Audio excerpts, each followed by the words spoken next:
So just to repeat for the video, dy dt equals f of ty with f and df dy continuous in an open rectangle containing the initial point t0, y0. This theorem says it has a unique solution on some interval about t0, no matter how small. There's some interval from t0 minus h to t0 plus h, with h on each side, on which there is actually a solution. Maybe it looks like this. Now, it seems like a practically worthless theorem because you say it doesn't say how big h is. There is a way to gauge it's at least so big, but you have to go through the proof, and it's long and complicated. If anybody's interested, I got it written up. I can send it to you, but I don't know if it has h in it, but there's a proof that there's an interval at least. And within some presentations of that, you can show h is at least a certain big, but it doesn't matter. It's in principle, it's hard to find h. And it's like partner. Here's a clue. A person's a person, no matter how small. In that video. And well, a solution's a solution, no matter how small. And sometimes it's pretty small that it guarantees, but it doesn't matter, because if you get some interval here and you say, well, it ends right here. Well, no, it doesn't, because you just take this as your initial value, and you can say, well, there's another interval through there. It probably ends right here. No, there's another initial value. As long as you're in the region, the point you end at is still an initial value problem. You can keep extending it. So what you can do is you can keep extending it until it exits the region. It doesn't mean there's an interval, a solution on the whole interval alpha beta. It might go out the top or bottom. Well, it may not be a very wide interval, but while it remains in the rectangle, it is the unique solution. So it might even approach an asymptote like this, and never reach B. But it does show there's a solution, and it remains unique while it's in the rectangle. So you get something, it might go out the end and go all the way from alpha, it might go off the top. But that's the concept. And remember from last time, for these functions with f and df dy, this is called the Picard-Lindelman theorem. It's written up in the notes. In the Picard-Lindelman theorem, the first part is existence of a solution. All you need is f continuous. And so that's kind of nice, but it doesn't guarantee there's only one solution. Right? There might be two solutions that go through this initial value, right? Well, if the f dy is also continuous, then you can prove that there's only one solution. So that's how the theorem works. That's the Picard-Lindelof. I said Lindelman. Picard-Lindelof theorem. And that's how it works. And so if these are both continuous, then this is what the theorem says. And I think it's rather fascinating. Just having an intuition for these things helps you immensely in later classes. If f and df dy are both continuous, it says if you pick any point whatsoever, there's a solution to it, right? Because existence, no matter what point you pick, it's an initial value. There's a solution through it. And it's unique. These things don't intersect. So it says that when you have these simple conditions, f and df dy continuous in open rectangle, there's a solution through every point in the rectangle, and none of them intersect. So what you have is sort of a flow field, right, of solutions that fill the rectangle and go out various places, and you pick an initial value and it picks one up. That gives you a real good feeling for what we're doing when we solve differential equations. That just have that nice simple continuity condition. Any questions on that? That's the first theorem. This works for general differential equations of this form. It's generally, however, only applied to nonlinear equations, right? This is the differential equation in normal form. So you take a differential equation in normal form. That's why we present that one so prominently, is because of this theorem. You can guarantee this nice result, unique solution through any point in the box, for this in normal form with very simple conditions. Now let's look at the second one. The second one is this. An IVP, initial value problem, that's linear. This is the other important form. dy dt plus p of ty equals f of t is even better. I told you linear equations are the easy ones. If you put it together with an initial value, y of t0 equals y0, okay. All you need this time is p and f continuous on some interval. Let's say alpha less than t0 less than beta.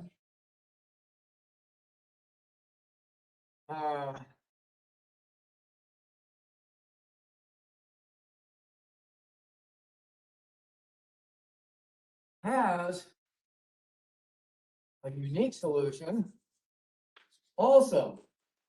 So this is the existence and uniqueness theorem people usually use if the equation's linear. It's better. It's stronger. Has a unique solution actually on the whole interval. You don't have this, well, maybe it goes up to an asymptote stuff. Has a unique solution on the whole interval. Alpha to beta. I should write it the other way. Alpha less than t. Right? How about that? So this is the one you use when the equation is linear. That one's the one you use when it's nonlinear or linear, but this one's easier. Questions on those? Hopefully this will be boring. It's all technical math stuff. Doesn't exist. All the science majors are probably asleep already. Let's see if I can get this down.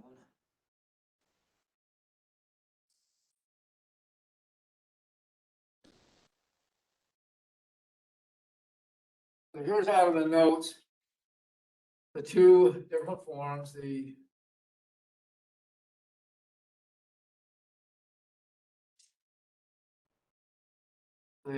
normal form and the linear equation.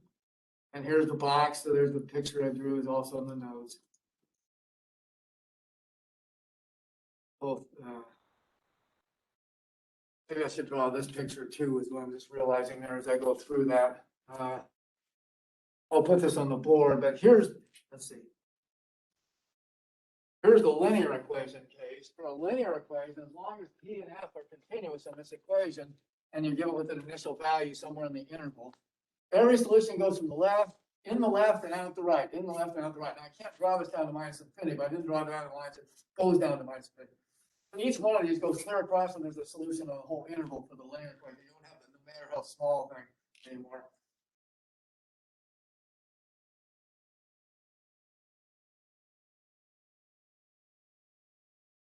So let's try this because it's kind of fun for math majors. I think it's kind of interesting to see how this works in any case. And it's, like I said, it's important in mathematical modeling so you know your model has a unique solution, right? And you see all these sorts of things in calculus one. What was it? You have this interesting problem that isn't in the notes here. Suppose I have y equals the population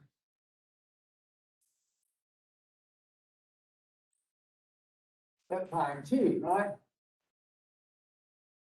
And we have this differential equation, which is the basic model for population growth. The UIDT equals RY, where the R is the growth rate for the population. The bigger it is, the faster the population grows. And you give it together with some initial value y of 0, let's say, is easiest, equals some initial population, y0. So we solve this simple equation, right? Well, it's separable and linear. You can use either one. So suppose we separate variables and write it as y over y equals t, where r is just a constant.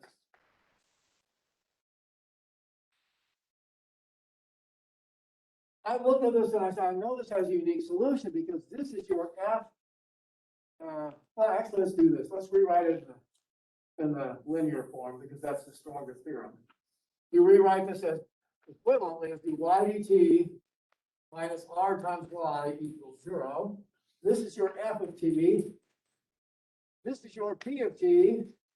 And this is a constant. This one's a constant. So their constants are certainly continuous. They're both continuous. So what do I know? It's a solution on a whole interval where these are continuous. Well, they're continuous for all t, right? So now what do I expect for the initial value problem? I get a solution, a unique solution for all t. Minus infinity less than t less than infinity. This rectangle that I drew here and this interval that I put on the board for you, I guess I should have put the picture up. Just a lot here.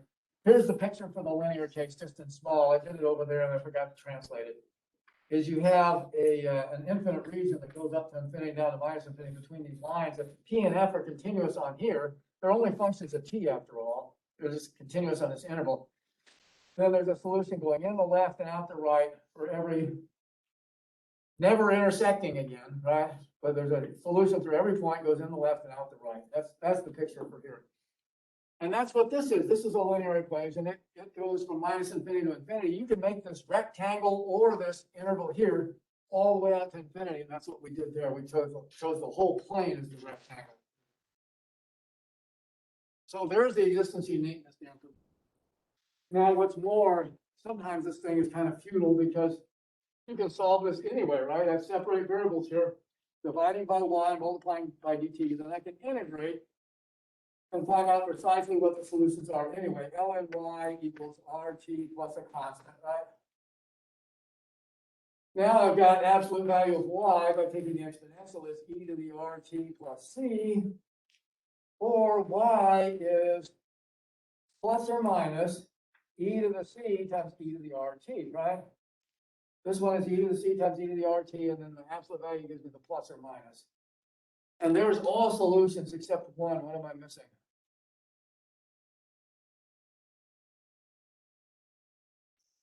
Yeah, awesome. I didn't think anybody get it. Good. Now, y equals 0 is also a solution because these are the integrated solutions. The stationary solution is by putting f of ty equals 0.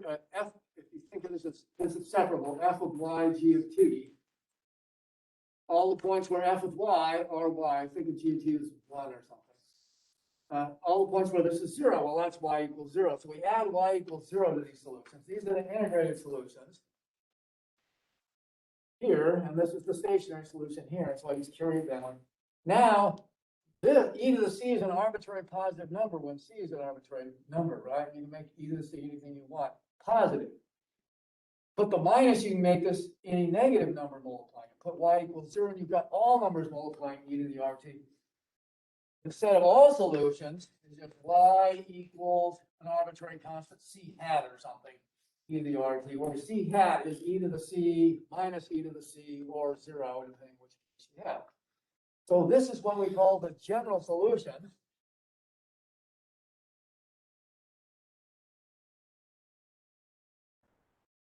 Instead of all the solutions to a linear equation, it's called the general solution, put in that form.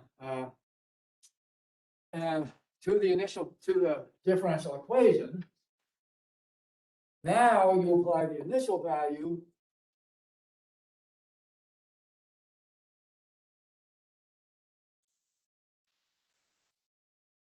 which says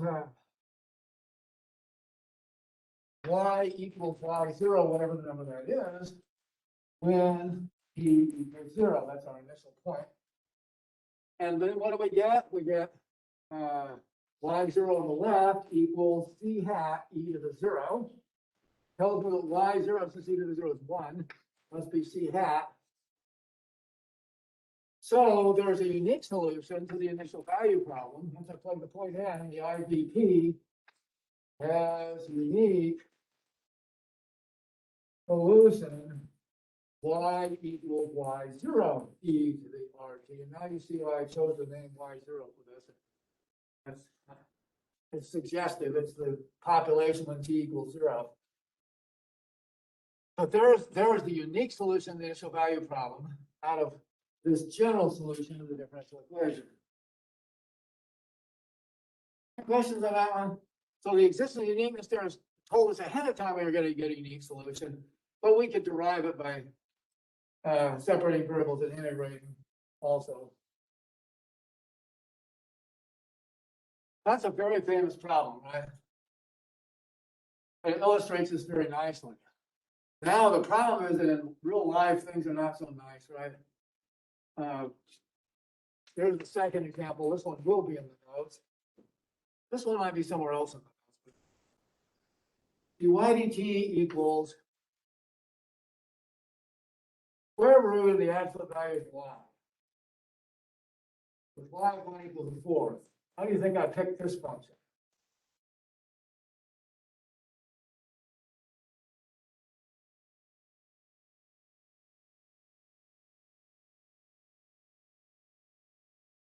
because it's bad. That's why.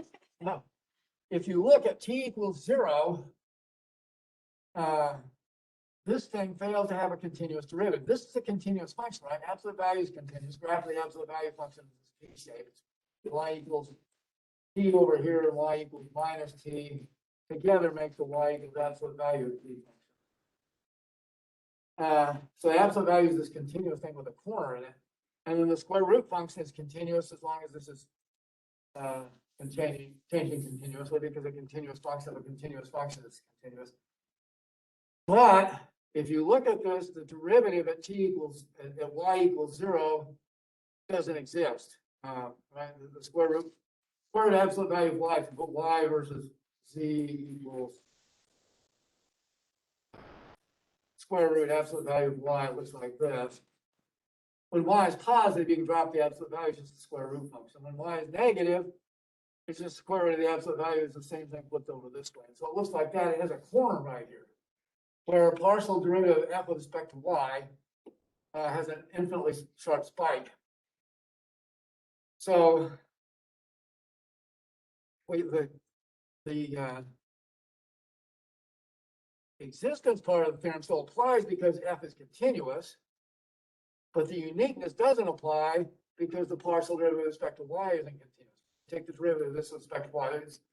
Partial derivative is the ordinary derivative when there's only one variable. So you just take the derivative of this with respect to y. Because that doesn't exist, you can't guarantee uniqueness. The theorem doesn't say it won't have a unique solution. It only says that you can't guarantee it by the theorem. So it might have a unique solution or it might not. This is the bad function here, right? It's got a place where the derivative isn't continuous. Now what happens when we try and solve this one? You separate variables again, right? It's separable. So you put dy over absolute value of y to the 1/2, if you will, equals dt. Put an integral inside. Integral of y, this is integral of y to the minus 1/2. So it comes out to be y to the 1/2.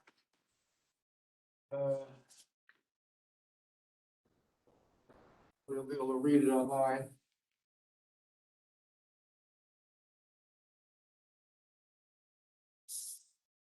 When y is positive, you can drop the absolute value, right? You can say, this is what you can do with absolute value. You can say this is the integral of y to the minus 1/2. When y is positive, you just drop the absolute value. But it's the integral of minus y to the minus 1/2. When y is negative, right? Because then minus y is positive, it's the absolute value of y, and you're taking that to the minus 1/2. So you break it up into two pieces and you integrate each of these. That's this one. And on the left, you then get y to the 1/2 over 1/2, or 2y to the 1/2, is the integral of y to the negative 1/2. Equals on the right, t plus a constant. That's for y positive. Then, in the other case, you integrate minus y to the minus 1/2, and you get minus 2 minus y to the minus 1/2 equals t plus a constant. So it breaks up into two cases, and they meet at y equals 0 there. And then there's one more solution because we didn't do the stationary solutions. Also y equals 0 is a solution. Right. Whenever this function is 0, the y equals that number, the solution. So that's a stationary solution. So there's also this one, then y equals 0 is a solution for the y equals 0 case. So 3 sets of solutions here. That differential equation is equivalent to this. Now you can solve these, and the first one says y equals, let's see, b plus c over 2 squared if y is positive.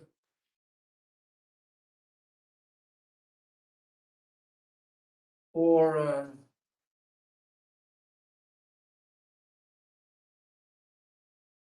t plus c over minus 2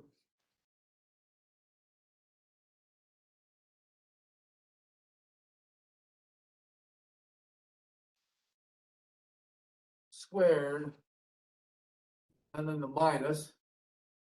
This is plus 1/2. I wrote a minus for some reason, so it's 1/2, plus 1/2. Not too many minus.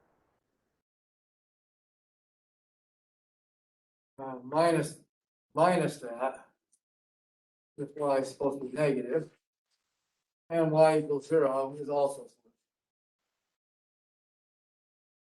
So there's the sets of solutions by integration and by stationary values. And now you go to plot these, and I've got them on the overhead here.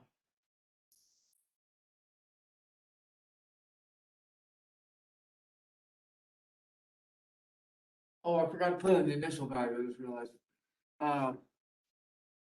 You apply, I better put this back just for a second.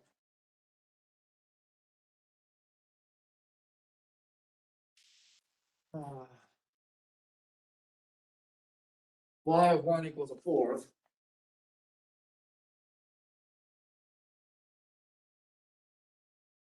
In the first case, if you put p equal 1, you get 1/4 equals 1 for t plus c over 2 squared. It implies that c has to be 0, right? So you get 1/2 squared equals 1/4. Same thing here. Let's just do that one. So that gives you the unique solution, and it's actually guaranteed unique. Why? Now we're doing a nonlinear equation, right? The square root makes it nonlinear. And so what we've got is this kind of a situation. Y equals 1 plus, so my unique solution is y equals t over 2 squared. That's the unique solution to this problem. I put in c equals 0 here, and the y greater than 0, right? The initial value is y greater than 0. So in this case, plug in y of 1 equals 1/4, and I get c equals 0. So I get, this is the unique solution. So this is the general solution of the differential equation here. I apply the initial value, I get a unique solution. And so that's easy, right? That's just 1/4 t squared. 1/4 the baby parabola from algebra. So it looks like this.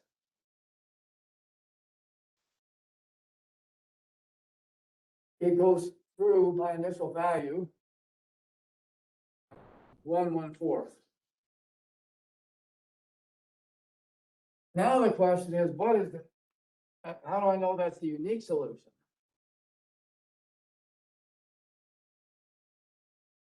Well, I'm about out of time talking to me. Because at this point, right, you can make a rectangle for this original function. And this is actually continuous except where y equals 0. So your rectangular box with this problem just has to avoid y equals 0. You make this box right here, the half plane. You want the half plane that contains the initial condition. And you're saying, in this half plane, the right-hand side function of this nonlinear equation is continuous. So by the Picard-Lindelof theorem, there's a unique solution as long as it remains in this interval. Well, you look at it now that you solve it, and you say, well, it's remaining in this plane and going on forever. So this is apparently the solution as long as it stays in the box. It's the unique solution. And in fact, it goes on forever because the Picard part of it says there exists a solution for all t. But the Lindelof part says that in this half plane, it's also unique. So what you get now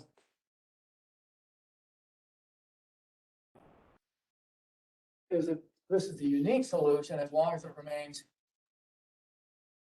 in this half plane. Well, this is what it does, right? It's a parabola and it goes down and it touches the edge of the region. It's gone out of the box, it's hit the edge of the box, it's not included, right? It's a strict inequality. But this is the unique solution on the interval 0 to infinity. y equals 1/4 t squared. What happens after that is kind of interesting. I'll just show it on the top on the screen because I'm out of time here. But once it touches here, it doesn't have to be unique anymore. And in fact, this one isn't. Here's the wonderful picture. Can't leave it hanging. That's why I lost so much time already today. Technical problem. Sorry about that. I turned on the camera 15 minutes early, and then right when class came, it crashed. So I had to bring the IT people in here. Here's the solution we found, y equals t over 2 squared. Here's some other solutions for different initial values, but you notice they don't intersect until right here at 0, 0, where they touch that line where the df dy fails to be continuous. They happen to intersect here. And they intersect with these other solutions over here. These are the solutions for y negative, y equals minus t plus 2 over squared. Or depending on the constant, you can pick different values of the constant and get the different solutions. And so these are for initial value problems with y negative, you get these solutions. And what you can do is you can piece these things together and get those singular solutions. So you can get y equals t over 2 squared and just continue out here forever. You can take this one and finish it up with y equals t over 2 squared this direction. So there's an infinite number of solutions. Each of them go down to this line here and move along and then jump off somewhere. So the solution is only unique while you remain in the top half plane. Once you hit here, where the solutions intersect, there's actually an infinite number of solutions to this problem. Interesting, simple problem. I kind of like it for that reason. I wanted to do one more section, but I didn't have time after we did all that stuff. So let's do this. Let's go down here and see what we have time for this time.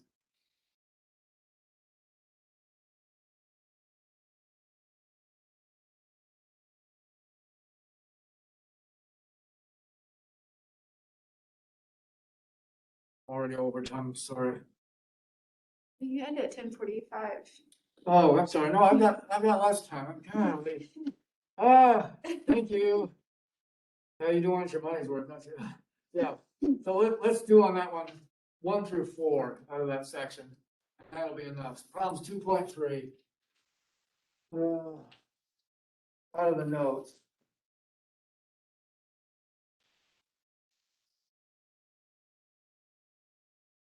One through 4, we'll do the existence and uniqueness. And you have to find the largest interval you can like this. Right? Well, I'm going to go back here and look at the next example then, because it's a good example of a linear equation. That was the nonlinear example. Here's a good linear example, right? I'll put it in the notes. Suppose I have this problem, t squared minus 1 dy dt plus 2y equals 0. This is actually a linear equation, right? And, you can have a function t multiplying out here, but we're not generally interested in having this function t multiply out here because the existence and uniqueness theorem doesn't apply until you put it into standard form. So you divide through by t squared minus 1 and write it like this. Here it is rewritten in standard form, but it's only equivalent when you don't have denominator 0, right? So these are equivalent on the interval either minus infinity or minus 1, minus 1 to 1, or 1 to infinity. Those intervals of t values, these two are equivalent, and where t squared equals, where t equals plus or minus 1, this one's undefined. So what you do when you have a linear differential equation not in standard form is you go ahead and divide it and just look at it on each interval. That's what we do. So let me write that one on the board over here. We'll go through this one since we actually have time.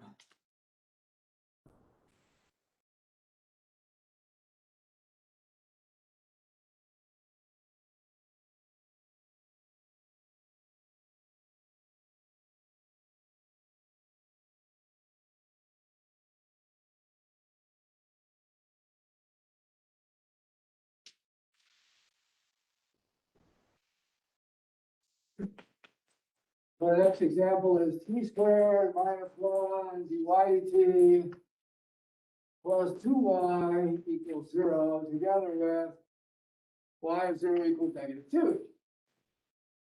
I wonder if I can guarantee you a unique solution to this one. You have to put in standard form to apply the theorem, so you rewrite it equivalently as dy dt plus 2 over t squared minus 1 y equals 0. Together with y is 0 equals -2 still. And this will be on the interval minus infinity to minus one, or on the interval minus 1 to 1, or on the interval 1 to infinity.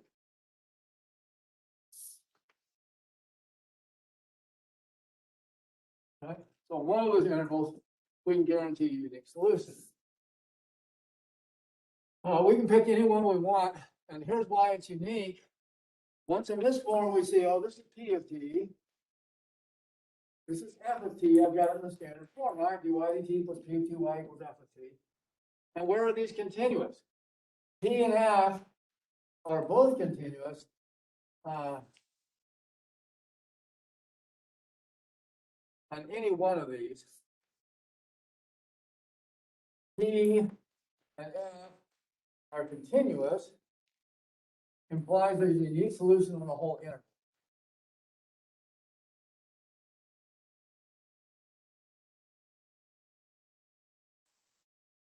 How about that?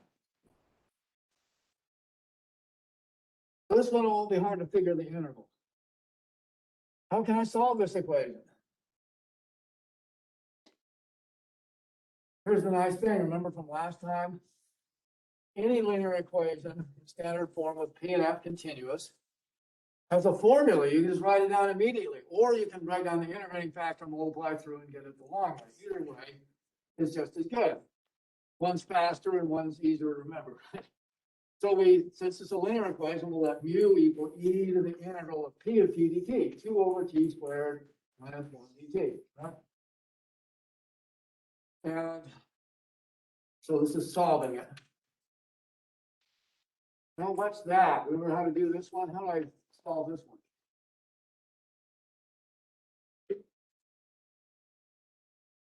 Use partial fractions. It's 1 over t plus 1 minus 1 over t minus 1.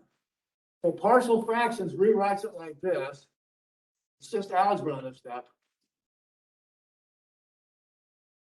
And you know what? We were talking about partial fractions before, and we did it by hand. I just wanted to point out when you're doing the test, you can do this on those online calculators, like SimpleLab will do it for you. And on your calculator, what you do is you use the command expand. This is my TI-89 calculator or the Inspire with the computer algebra system. Buy one of those. Buy it with the CAS, not without, if you buy it as Inspire. Otherwise, it won't do this stuff. Expand.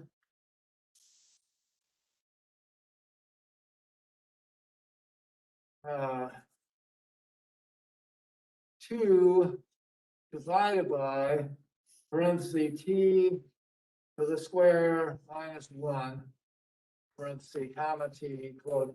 This command right here on the TI calculator will do this partial fractions for you, and it will give you what the nice pretty print, I think they call it, this answer. It looks like fractions. So you put it in like this, but it comes out looking like this. If you want to try one of those, we have some here. Actually, maybe the department let me borrow. Give them to you to borrow and take home. We don't normally do that, but this is a semester, so maybe. Anyway, if you want to try one out, that will do the partial fractions for you. All right, now we know how to do this. This is ln t plus 1. This is ln t minus 1. And then by properties of logarithms, that's log of the quotient. This is ln of t plus 1 over t minus 1, and absolute value in case anything's negative. Then it's a solution that way.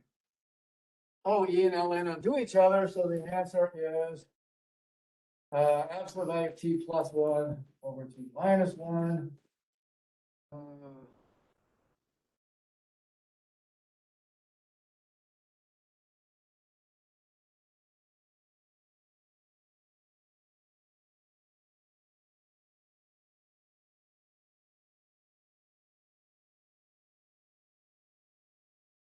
Oh, okay, and then that's the integrating factor. And then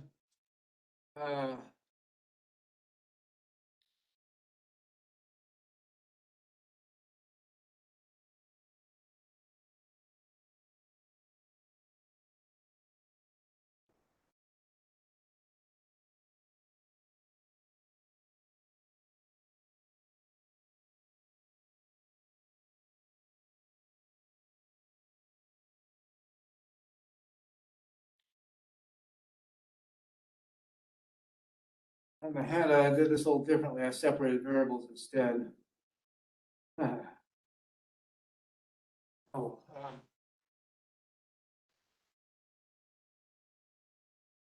this is the hard way to do it, using it as a linear equation. Should have separated variables, it's easier. That's the integrating factor when it's in this form.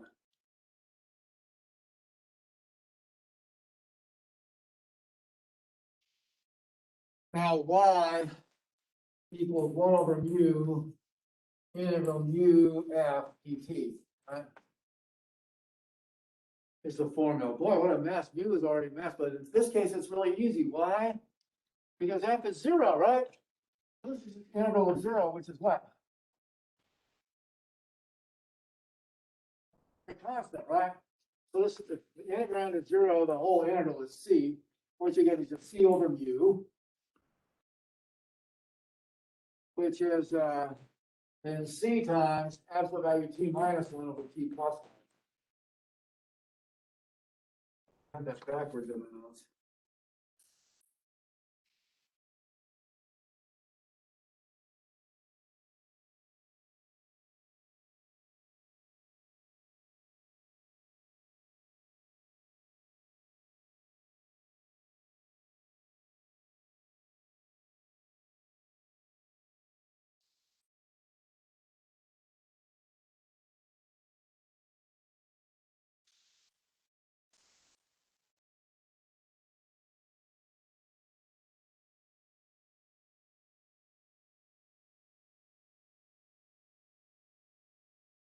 Huh.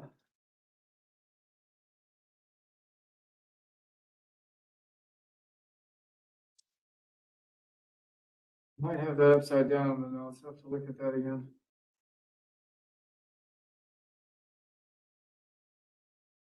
It's right in there. Probably got it upside down here.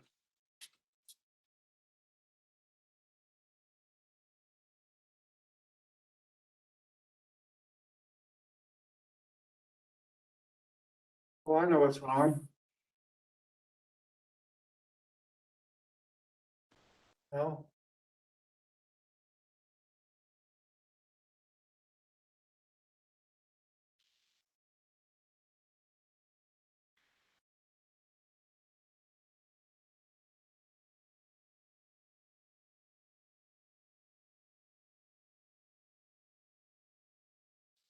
Oh, I think maybe I hold on.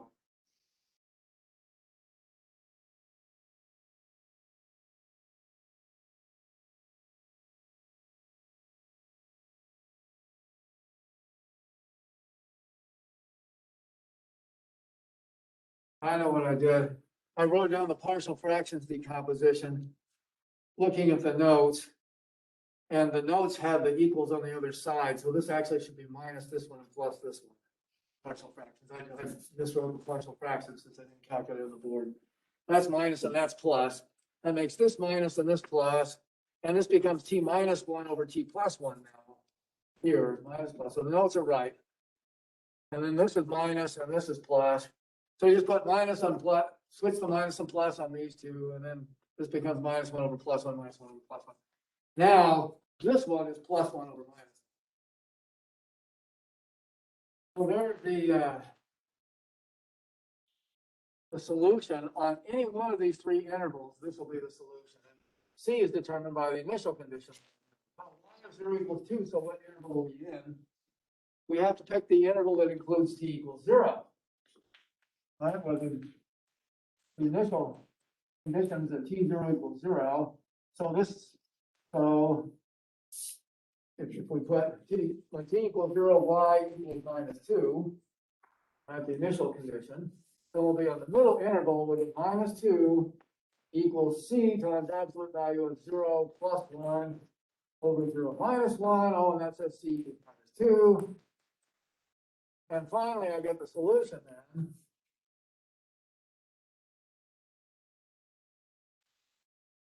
Y equals minus 2 absolute value of t plus 1 over t minus.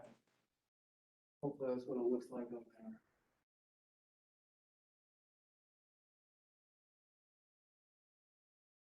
there. Yeah, that's it. Okay. And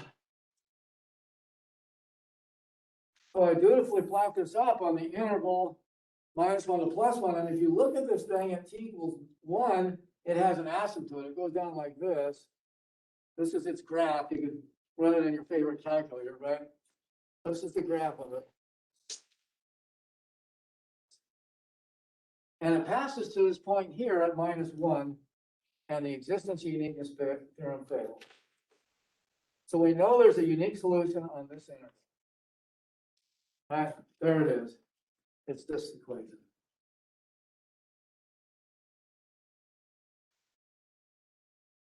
However, the existence uniqueness theorem doesn't say that that's the only interval in which it's unique. It says this is just the largest interval you can guarantee by the theorem. Guess what happens?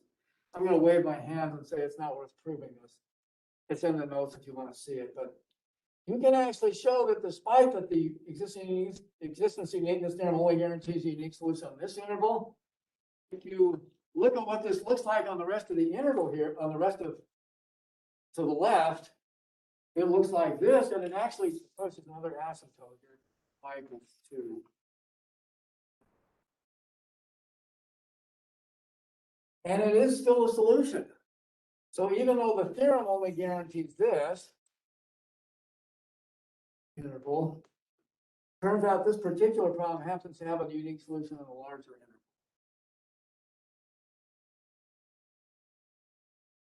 That's just an example of the theorem's real nice, but once in a great while, you can do better than the theorem if you think about it. Does that smell you under with a lot of abstract stuff now? Any questions on that one?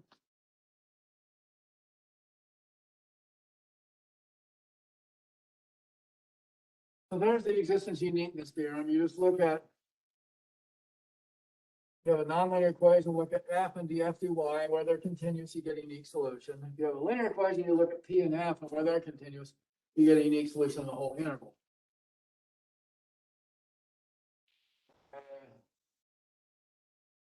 That's going to do it for that. What we really want to be about most of this semester is solving differential equations. I guess I should ask before we get on to the next section, and is there anything you wanted to look at out of the homework? Oh, and I do have one more thing to show you, actually. Let's look at this one real quick, just for fun. I won't ask you this on the test. This is where you learn something by coming to class that's too hard to test you on. How about this equation? Or Roth's equation, right? Y equals xy prime plus some differentiable function of y prime. For instance, suppose we do this one. Y equals xy prime plus y prime squared. Isn't that a simple equation? There's nothing complicated here. Just first powers and squares, right? How could that be difficult? If you try and apply the existence uniqueness theorem, there's interesting things come up, however, because it's the way this is set up. And you can actually solve it. We're not going to do that. I don't expect you to do this class, but I thought I would just point out the interesting result that the solutions are straight lines. Well, each one of these lines is a solution, and you can prove it. You can see the proof in the notes if you want. I won't ask you it. For this nonlinear equation. And then an interesting thing happens if you take this envelope that comes, right? I just drew all these lines, and you can kind of see a parabola coming up. The parabola that's the envelope, 1 point from each line. Picking this thing up actually turns out to be a solution too. So there are exotic things in differential equations where you can get envelope of points from solutions and make a solution out of that too. Kind of just an interesting fun thing. And that's not covered by the existence uniqueness theorem. Now you're all mathematical experts. Physics teacher won't play it all. Now, any questions on the homework you want to look at?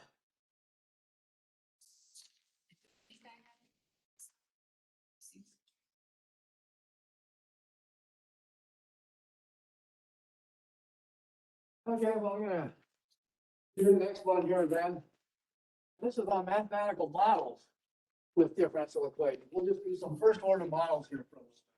And we've got 2 techniques to solve them as also. So now it's pretty easy.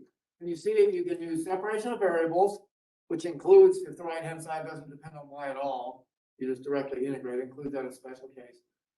And linear equations, just those two, and then we have existence uniqueness there. Here's what you do in mathematical modeling, and this isn't really going to be on the test either, but people often use Occam's razor. Ever heard that one before? It's really prevalent in the sciences. When you're making a mathematical model, it says William of Occam is who it's named after, but there's not a formal statement written down they ever wrote. It's sort of handed down over the years. This principle is attributed to him. And it's actually other writers like Aristotle had a similar thing. But his is the famous one, Occam. But simpler explanations are, other things being equal, generally better than complex ones. In other words, make your model as simple as you can. Right? That is the thing. If you have a bunch of points on data, and your boss says, fit a curve to that, and you go, whoop. What's the boss going to say when you come back? Why did you make that go whoop, whoop, whoop? Just, do something simple. So that's Occam's razor. When you're mathematically modeling, you don't put extra assumptions in the model by making it zigzag, right? So we'll do that in these things, and a lot of these models use devised from a simple principle, and we're not going to do a whole lot with these because it's really applications. In fact, I think I'll skip this first one.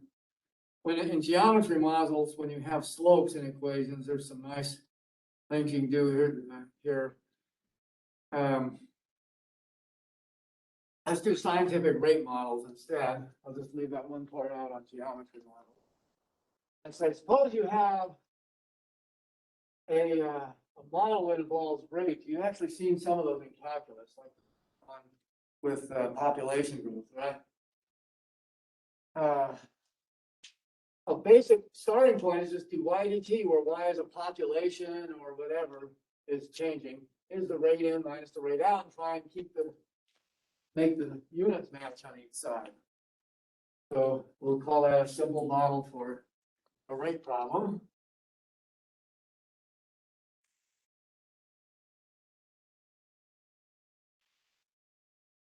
Mathematical modeling.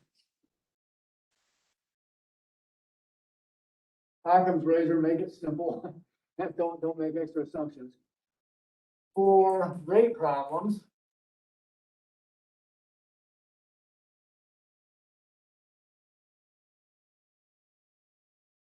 a simple principle that for a quantity, the rate of change of a quantity, y of t. I like that expression because Einstein used to use it. It makes me sound smarter. Do y dt equals rate in minus rate out. This is a famous way of beginning what's called a compartment model, in which you have something like this. You have a tank, and it's got a bunch of fluid in it, maybe water.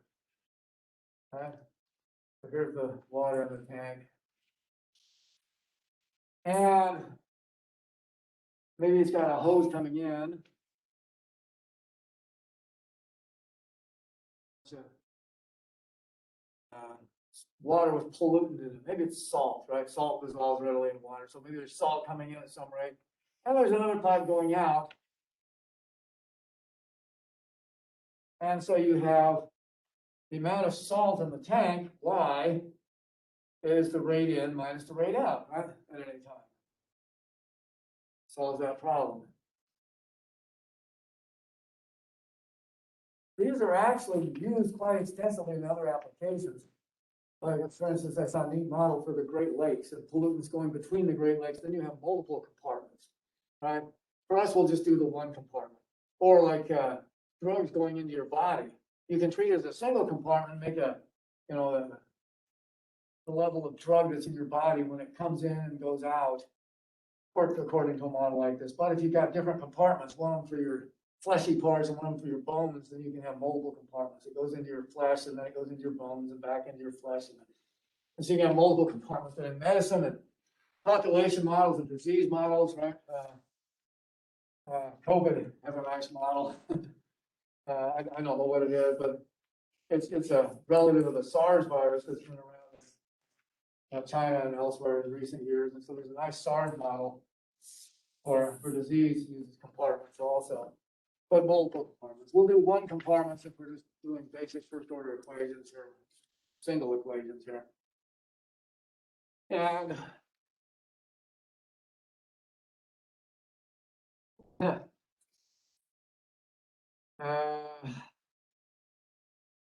there's the population model I was talking about.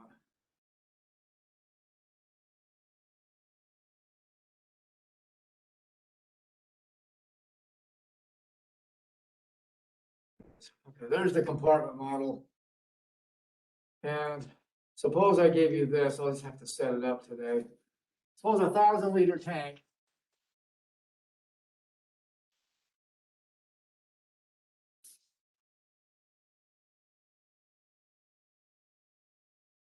Is full of pure water, but brine salt with water with concentration of 1/2 gram per liter.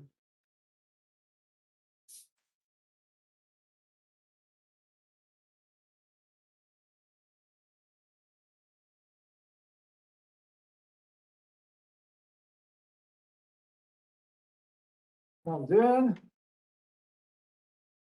and it's well stirred, so there's a homogeneous mixture in the tank at all times.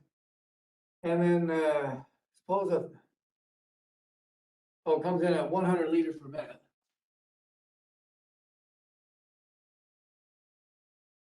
And a mixture exits at the same rate.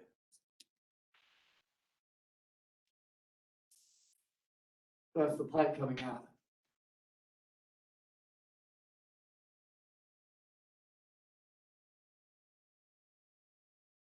That way it's only got the same amount of water, right? Solve this model if initially it's pure water.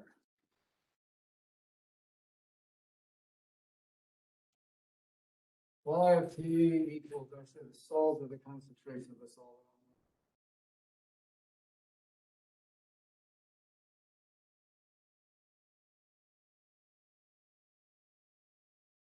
Grams, okay. For y of t equals grams of salt in the tank.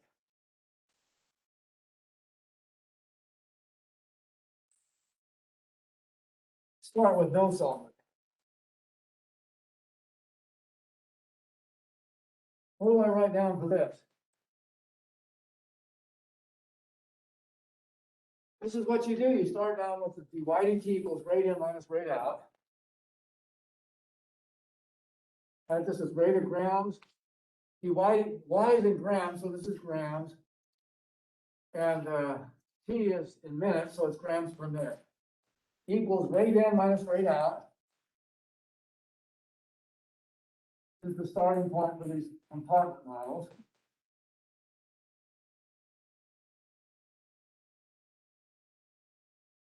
And now what's the rate in? Well, there's salt water coming in at 100 liters per minute, but it's not all salt, right? It's 1/2, I erased it, didn't I? Gram per liter, 1/2 gram per liter was the salt coming in. And now you notice that the liters cancel and you get grams per minute to match the grams. That's a key thing. So this is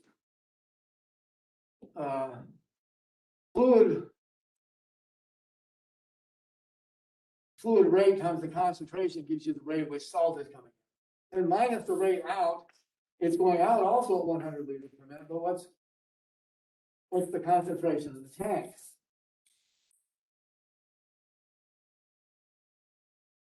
Well, it's Y grams mixed among 1,000 liters. That's the count. If it's well stirred, you've got Y grams in the tank. That's how we define it. Divided by 1,000 liters in the tank, that's the concentration in the tank. Once again, the liters cancel and you get grams per minute. Grams per minute, grams per minute, grams per minute. That's how you check it out. And what you got is now 50 G, 50, you leave the units off here, 50 minus 100 or 1,000 is 1/10 Y grams per liter, grams per minute. On both sides. There's your differential equation. And it's together with an initial value y of 0 equals 0. Now you've got an initial value problem that's linear, right? And this is linear. With continuous p of t and f of t, we'll have a unique solution. All right, we're out of time this month. So, just for fun, we should probably do the first one. That's how far we got. Make sure. Not the first one.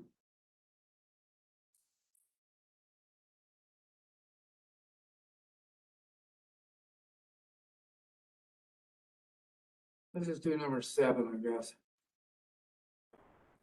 So 2.4.1, number 7.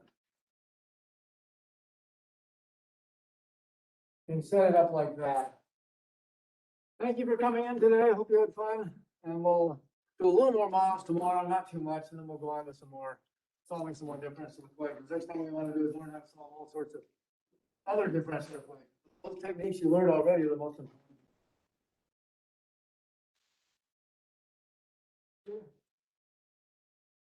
Is the homework from the notes or from the textbook?